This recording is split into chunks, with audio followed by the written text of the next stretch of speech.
Imagine this, നിങ്ങൾ വളരെ important ആയിട്ടൊരു യാത്ര പോകാൻ വേണ്ടി ഫ്ലൈറ്റ് കയറാൻ വേണ്ടി പോവാണ് ആൻഡ് സഡൻലി നിങ്ങളുടെ ഫ്ലൈറ്റ് മിസ്സായി അല്ലെങ്കിൽ ക്യാൻസലായി. What will you do? Most of us would panic, right?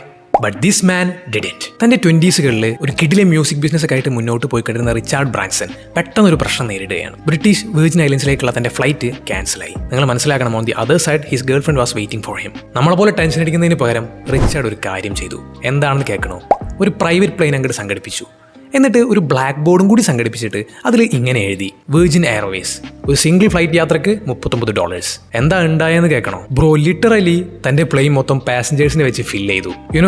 വർഷങ്ങൾ പ്ലാൻ ചെയ്തിട്ടാണ് ഒരു എയർലൈൻ കമ്പനിയൊക്കെ ഉണ്ടാവുന്നത്.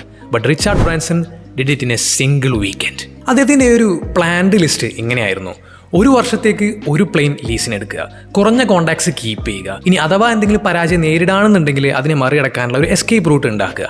ഇത്രയേ ഉണ്ടായിരുന്നുള്ളൂ. ബ്രാൻസൺ നേരെ ഫോൺ എടുത്ത് ബോയിങ്ങിനെ വിളിച്ചു. ഒരു സെക്കൻഡ് ഹാൻഡ് ജംബോ ജെറ്റ് ലീസിനെടുത്തു. Virgin Atlantic was born. എന്നാൽ ബ്രിട്ടീഷ് എയർവേസ് എന്നൊരു മറ്റൊരു കമ്പനിക്ക് ഇവരെ ഒട്ടും ഇഷ്ടമല്ലായിരുന്നു. ബ്രിട്ടീഷ് എയർവേസ് ബ്രാൻസനെ തകർക്കാൻ വേണ്ടി ഒരുപാട് ശ്രമിച്ചെങ്കിലും he fought back so hard. Branson British എയർവേസിനെതിരായിട്ടുള്ള കേസും കാര്യങ്ങളൊക്കെ ആയിട്ട് മുന്നോട്ടേക്ക് തന്നെ പോയിക്കൊണ്ടിരുന്നു. അതിനെ തുടർന്ന് ഒരുപാട് ഫണ്ട്സും പിഴയായിട്ടൊക്കെ ബ്രിട്ടീഷ് എയർവേസ് നമ്മുടെ ബ്രാൻസനും അതുപോലെ തന്നെ വെർജിൻ അറ്റ്ലാന്റിക്കിനൊക്കെ പേ ചെയ്യേണ്ടിയൊക്കെ വന്നിരുന്നു. ബ്രാൻസൺ വിജയിച്ചു, കൂടെ virgin അറ്റ്ലാന്റിക്കും. Well, Branson didn't build an airline. He just showed the industry who's the real boss.